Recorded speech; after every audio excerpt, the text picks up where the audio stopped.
Hello दोस्तों, मेरे YouTube channel A1 maths by Anil sir में आपका स्वागत है। आज ट्रिग्नोमेट्री का 12 नंबर क्लास है। इससे पहले मैंने आपको 11 नंबर क्लास तक कौन कौन सी प्रश्न पढ़नी है, कौन कौन सी फॉर्मूलाएं पढ़नी है, मैंने आपको बता दिया है। और मेन जो बातें थी मैंने आपको बता चुका हूँ। अब सिर्फ ट्रिग्नोमेट्री का क्वेश्चन चल रहा है। आज मैंने आपके सामने 5 प्रश्न लिए हैं जो निम्नलिखित प्रकार से है, जैसे 4 का पहला है, 6 का पहला है, 6 का दूसरा है और 7 का दूसरा है और 8 नंबर है। इस प्रश्न को हम लोग देखेंगे कि किस प्रकार से प्रश्न सोल्व होते हैं और किस प्रकार में इस प्रकार के प्रश्न में कौन से फॉर्मूलाएं यूज होती है। तो आप ध्यान से देखिएगा, मैं प्रश्न को समझाना आपको चाहूंगा। प्रश्न कह रहा है 8 नंबर से हम लोग चलते हैं। 8 नंबर कह रहा है कि एक स्तंभ की छाया की लंबाई स्तंभ की ऊंचाई से 1/√3 गुनी है। सूर्य का उन्नयन कोण बताना है। जैसा कि आप प्रश्न देख पा रहे होंगे, प्रश्न में कहा जा रहा है कि एक स्तंभ का बात कर रहा है। अगर हम इसको सॉल्यूशन करना चाहें और इसका फिगर समझना चाहें, मैं आपको एक बात और बता दूं कि मैंने आपको बताया था कि इसमें जो है सबसे ज्यादा आपको टेन थीटा यूज करने के लिए आएगा। सबसे ज्यादा टेन का फॉर्मूला पढ़ना है इसमें। और एक बात और आप याद रखिएगा, जिस प्रकार से हम लोग मेंसुरेशन के प्रश्न पढ़े थे, मेंसुरेशन में फिगर बाई चलता था, फिगर बनाने के बाद हम लोग फॉर्मूला यूज करते थे, उसी प्रकार से इसमें भी पहले फिगर बनाकर तब फॉर्मूला यूज कीजिएगा, तो आपको ज्यादा प्रश्न समझ में आएगी। तो कह रहा है कि एक स्तंभ है। स्तंभ आप समझते होंगे, स्तंभ बोला जाता है खंभा को। यानी ये अगर मान लीजिए कि धरती है और ये स्तंभ खड़ा है, तो इसकी परछाई कहीं ना कहीं तो बनेगी। जैसे आप समझ पा रहे होंगे कि अगर इधर कहीं सूर्य होगा तो परछाई इधर बनेगी, अगर इधर कहीं सूर्य होगा तो परछाई जो है इधर बनेगी। परछाई आप ध्यान से देखिएगा, परछाई में आपका भी परछाई जो होगा, आप ध्यान से देखिएगा तो आपको पता चलेगा कि परछाई हमेशा पैर से यानी तल से सटा हुआ होता है। आदमी का हाइट भी पैर से सटा हुआ होता है और आदमी का परछाई भी पैर से सटा हुआ होता है। क्या कहने का मतलब हुआ? कहने का ये मतलब हुआ कि ये परछाई होगा। अब आगे बोला जा रहा है कि एक स्तंभ की छाया की लंबाई स्तंभ की ऊंचाई से 1/√3 गुनी है। यानी कि स्तंभ की ऊंचाई से यह 1/√3 गुनी है। यानी कि स्तंभ की छाया की लंबाई जो है, अब स्तंभ की छाया की लंबाई ये है और ये जो है स्तंभ की ऊंचाई की 1/√3 गुनी है, 1/√3 गुनी है। अब अगर मान लिया जाए कि अगर ये 1 होगा तो ये 1/√3 गुनी होगा। कह रहा है कि सूर्य का उन्नयन कोण बताइए। अगर मान लिया जाए कि अगर सूर्य यहाँ है तो आपको पता होना चाहिए कि ये छाया है, उन्नयन कोण तो नीचे बनता है, यहाँ बनेगा उन्नयन कोण। आपको पता होना चाहिए कि थीटा जो है यहाँ बनेगा। अब जब थीटा यहाँ बनेगा तो निकलेगा कैसे? दिया क्या क्या इसमें, ये जो आपको नजर आ रहा है कि एक स्तंभ की छाया की लंबाई स्तंभ की ऊंचाई से 1/√3 गुनी है, इसका ये मतलब हो ये अनुपात दिया है। आप देख पा रहे होंगे अनुपात किस प्रकार का दिया है। जैसे अगर यहां थीटा हो तो ये जो है आधार है और ये जो है लंब है। यहां 90 डिग्री होगा, आपको पता होना चाहिए यहां 90 डिग्री है। तो सोल्व किस प्रकार से होगा? तो ये जो बात दिया है इसी प्रकार से हम लोग सोल्व करेंगे। जो बात दिया है एक स्तंभ की छाया की लंबाई, अब लिख सकते हैं कि स्तंभ की छाया की लंबाई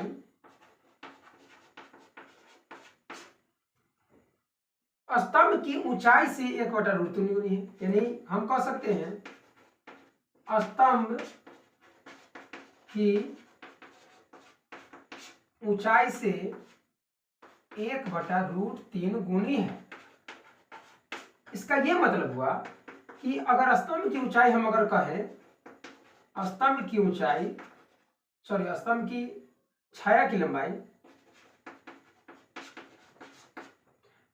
लंबाई और इधर जो आपको नजर आ रहा है गुनी करा यानी गुना करना है, तो इधर गुना में है तो आपको पता होना चाहिए कि इधर गुना में तो इधर भाग में आ जाएगा, तो भाग में हो जाएगा स्तंभ की ऊंचाई और बराबर में हो जाएगा 1/√3 गुना, यानी 1/√3।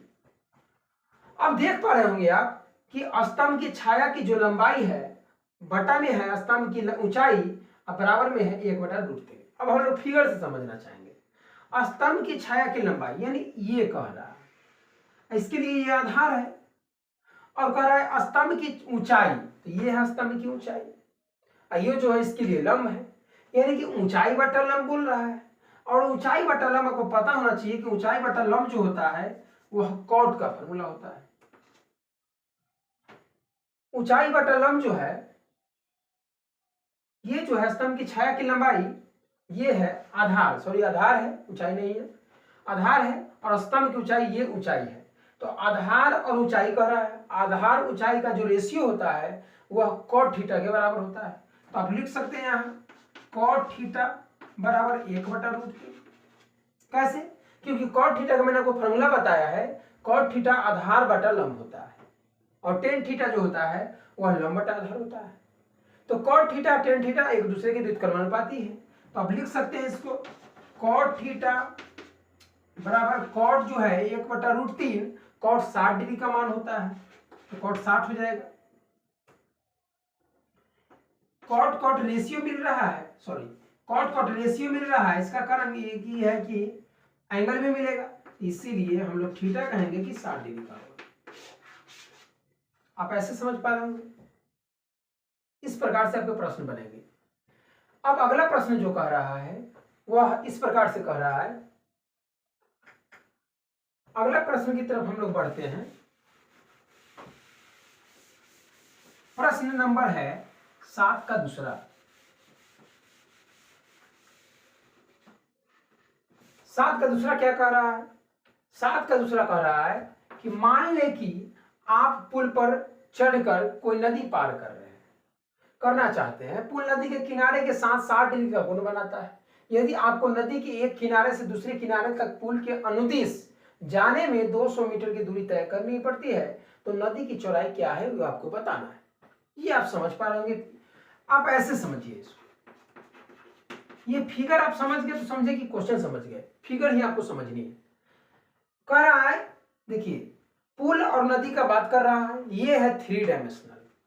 3 डायमेंशनल पिक्चर बोर्ड पर दिखाना तो संभव नहीं हो पाता है, इसलिए हम लोग अनुमानित चलते हैं कि आपको ऐसे मान के चलना होगा। मान लीजिए कि ये नदी है,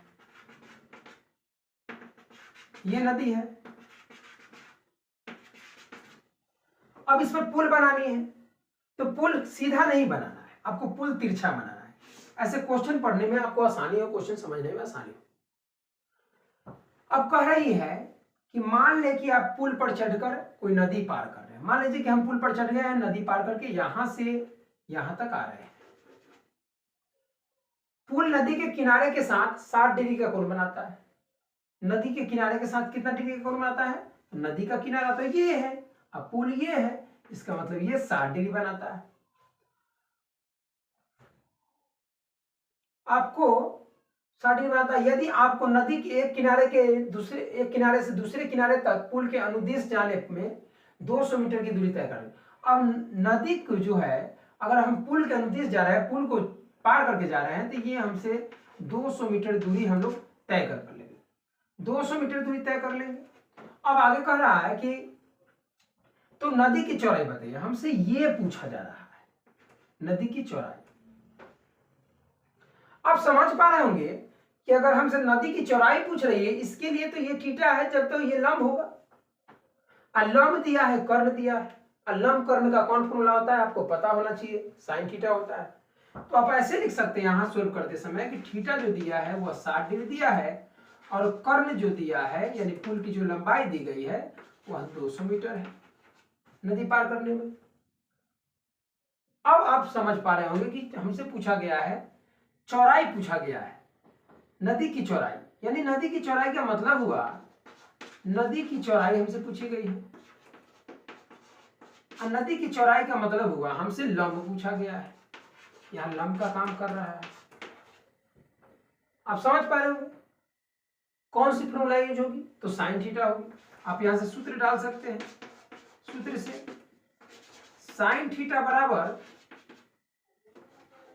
लंब बटा कर्ण। साइन और थीटा का मान जो है 60 डिग्री दिया गया है, और लंब जो है, लंब पूछा गया है, और कर्ण दिया गया है 200 मीटर।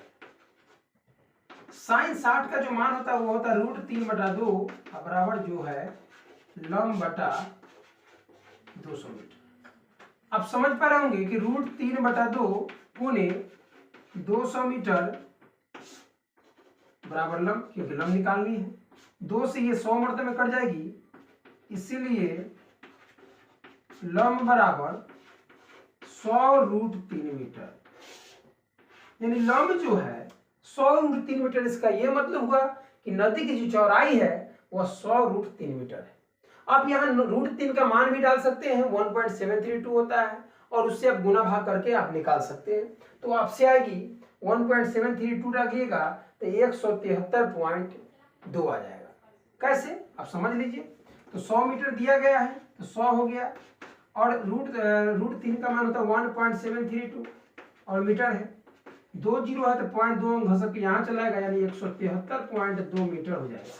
ये आपको पता होगा, गुना होता है तो पॉइंट उधर भागता है, भाग आता है भाग पॉइंट इधर आता है। ये आपको बच्चे में ही पढ़ना है। अब हम लोग अगले प्रश्न की तरफ बढ़ते हैं। अगला जो प्रश्न कहता है वह है 6 का दूसरा। 6 का दूसरा क्या कह रहा है, आप समझ लीजिए। एक मीनार के शीर्ष का उन्नयन कोण। अब यहाँ मीनार का बात हो रहा है, मीनार आप समझ पा रहे होंगे। कह रहा है एक मीनार का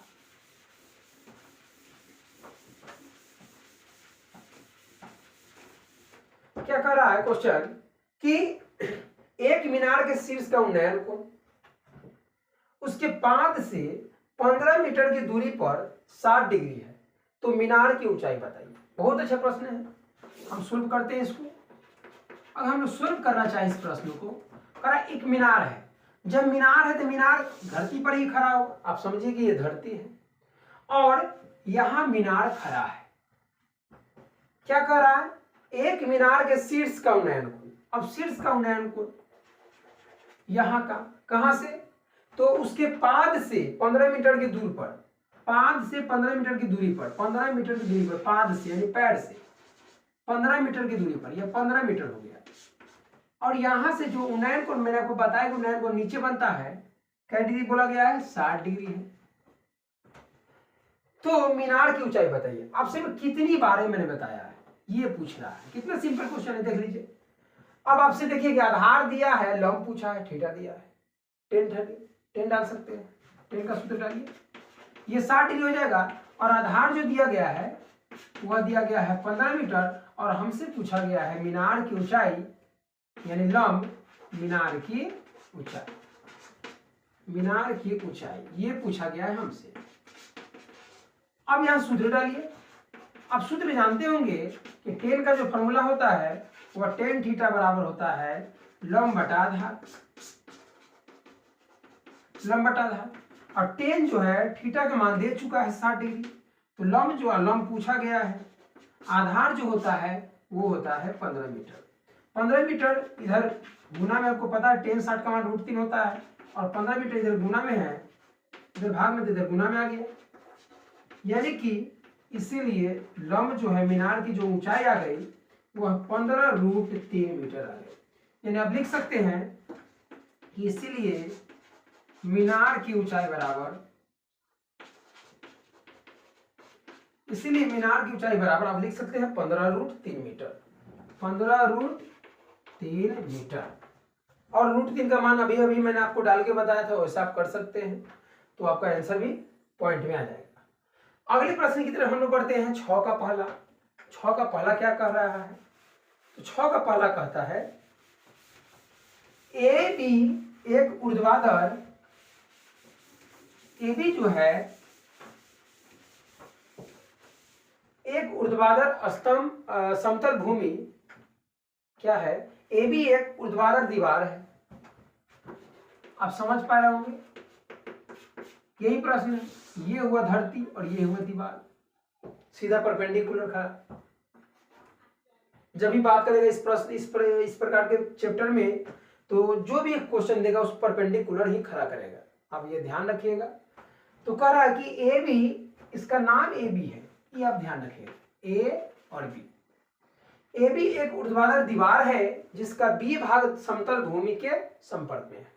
बी भाग जो है, बी बिंदु, वह भूमि के संपर्क में है, यह भूमि है, बोल दिया क्वेश्चन, संपर्क में है। ए से सीढ़ी है। अब यहां से ए और सी, ये सीढ़ी है, सी नाम है इसका, ये सीढ़ी है। आप देख पा रहे होंगे, ये जो आपको नजर आ रही है ये सीढ़ी है। और यदि बी ए सी 30 डिग्री हो, आप क्वेश्चन में देख पा रहे होंगे अकॉर्डिंग टू क्वेश्चन कहा जा रहा है कि कोण बी ए सी 30 डिग्री हो। फिगर पर आप देखिए बी ए सी यानी ये जो कोण कह रहा है यह 30 डिग्री कह रहा है और ए सी 3 मीटर है। ए सी जो दिया गया है यह 3 मीटर दिया गया है, यानी ये जो है ये 3 मीटर दिया गया है। आप देख रहे हैं। अब BC निकाले, आपसे ये पूछा जा रहा है ये कितना होगा ये बताइए, यहाँ कितना होगा। तो आप जरा बात बताइए, यहाँ थीटा इसका ये मतलब हो कि ये लंब हुआ, लंब पूछा जा रहा है और कर्ण दिया है। लंब कर्ण से मैंने आपको बताया कि साइन थीटा होता है, तो साइन थीटा डाल सकते हैं, कोसिक भी डाल सकते हैं। तो हमसे BC पूछा गया है। अब लिख सकते हैं सूत्र से, सूत्र क्या डालेंगे हम लोग, साइन थीटा डालेंगे। साइन थीटा क्या होता है, साइन थीटा होता है लंब बटा कर्ण। अब लंब बटा कर्ण डाल सकते हैं। साइन और थीटा का जगह डालना है 30 बराबर लंब, लंब पूछा गया है यानी BC पूछा गया है और कर्ण, कर्ण दिया गया है 3 मीटर। साइन 30 का जो मान होता है वो होता है 1/2 बराबर BC बाई 2 मीटर। और 2 मीटर इधर डिवाइड में तो इधर मल्टीपल में हो जाएगा, तो 2 एकम 2 मीटर अब बटा में 2 यानी कट के हो गया। इसीलिए BC जो आ चुका है वह आ गया है 1 मीटर, यानी कि BC जो है लंब, ये जो है ये आ चुका है आपका 1 मीटर।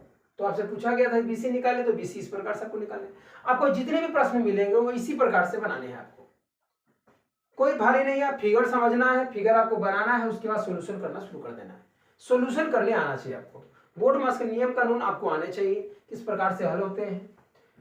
इतना अगर आपको आता है तो आप किसी भी प्रश्न को हल कर सकते हैं, किसी भी प्रश्न को छू सकते हैं। अब अगला प्रश्न कह रहा है, अगले प्रश्न की तरफ हम लोग बढ़ते हैं। अगला प्रश्न कह रहा है कि 4 का पहला कि एक वायुयान क्षैतिज तल के साथ, अगर हम सोल्व करना चाहे, एक हवाई जहाज का बात कर रहा है, एक हवाई जहाज क्षैतिज तल के साथ, ये हुआ क्षैतिज तल। अब जान रहे हैं, मैंने आपको बताया था कि क्षैतिज तल होता है, धरती का जो तल होता है उसी को हम लोग क्षैतिज तल बोलते हैं। तो ये हुआ क्षैतिज तल, क्षैतिज तल के साथ 30 डिग्री का कोण बनाते हुए जमीन से उड़ता हुआ 184 मीटर जाता है। अब ये जमीन से उड़ता हुआ जा रहा है, अब कितना गया, कितना डिग्री का कोण बनाते हुए, 30 डिग्री का कोण बनाते हुए। अब ये उड़ता हुआ जा रहा है, कितना ऊपर गया, 184 मीटर जाता है। अब ये गया 184 मीटर, यहां आ गया। जमीन से वायुयान की ऊंचाई बताइए। अब ये वायुयान की ऊंचाई बतानी है जमीन से, यहां से ये ऊंचाई बतानी है। अब जरा बताइए 90 डिग्री होगा कि नहीं, परपेंडिकुलर होगा। अब जब परपेंडिकुलर होगा, यह थीटा दे चुका है, ये पूछा गया है, यहाँ थीटा इसके लिए लंब है, लंब पूछा गया है और कर्ण दिया है। और लंब कर्ण का फॉर्मूला आप जानते होंगे, लंब कर्ण का फॉर्मूला साइन थीटा होता है। तो आप ऐसे लिख सकते हैं अकॉर्डिंग टू क्वेश्चन, सॉल्यूशन करते समय, कि थीटा जो दी गई है वह 30 डिग्री दी गई है और कर्ण जो दिया गया है 184 मीटर दिया गया है। अब पूछा गया है लंब यानी ऊंचाई, तो अब सूत्र से सूत्र डाल सकते हैं। साइन का क्या होता है, साइन थीटा, साइन थीटा बराबर लंब बटा आधार। अब जानते हैं इस बात को, साइन थीटा, थीटा की जगह कितना रखना है 30 डिग्री, और लंब कितना है, लंब पूछा गया है। आधार कितना दिया हुआ है, आधार नहीं सॉरी यह कर्ण होगा, क्योंकि साइन थीटा का मान होता है लंब बटा कर्ण। कर्ण कितना दिया गया है 184 मीटर। आप देख पा रहे होंगे कि साइन 30 का मान जो होता है वो 1/2 होता है, और ये लंब पूछा गया है और ये हुआ 184 मीटर। 184 मीटर इधर भाग में इधर गुना में आकर पता है आपको, 184 का 184 मीटर बाई 2 हो जाएगा, अब बराबर लंब हो जाएगा। अगर कटेगा तो आपको काटनी है, 2 से कटेगा ये 92 मरतबे, इसीलिए आप लॉन्ग जान चुके हैं। लॉन्ग बराबर जो आ गया है यह 92 मीटर, यानी हवाई जहाज की जो ऊंचाई है वह 92 मीटर है। 92 मीटर आ चुकी है, 92 मीटर आ चुकी है। 92 मीटर ऊंचाई ये हवाई जहाज उस समय था, जिस समय यह 184 मीटर 30 डिग्री के एंगल से उड़ा था। इस प्रकार से आपको प्रश्न बनाने हैं, हर एक प्रश्न आपको इसी प्रकार से मिलेंगे। कोई भी प्रश्न आपको भारी नहीं बुझाएगा। अगर आप अच्छे से पढ़िएगा तो आपको क्लास में समझ में आएगी और प्रश्न आपसे बनेंगे। तो आपको मेरी क्लास को आपको रेगुलर पढ़ना है। जिस प्रकार से आपको, अगर मान लीजिए कि कोई क्वेश्चन आपको नहीं समझ में आ रहा है, कोई भी पब्लिकेशन का हो, तो वो आप कमेंट में लिख सकते हैं कि हाँ सर इतना नंबर क्वेश्चन हमसे नहीं समझ में आया। जब आपका मैं डाउट क्लास शुरू करूंगा, तो उस समय मैं किसी भी पब्लिकेशन का आपको क्वेश्चन बताऊंगा। कोई भी पब्लिकेशन का आप कमेंट में लिखिएगा कि आपसे कौन कौन प्रश्न नहीं बने हैं, कौन चैप्टर का प्रश्न है, मैं वो प्रश्न को सोल्व करने की पूरी कोशिश करूंगा। अगर मेरे चैनल पर नए हैं तो चैनल को सब्सक्राइब कर ले, लाइक करें, कमेंट करें, शेयर करें अपने दोस्तों में, जिससे दोस्तों के पास यह वीडियो पहुंच पाए। तो थैंक यू दोस्तों, आज के लिए इतना ही। Thank you, good bye.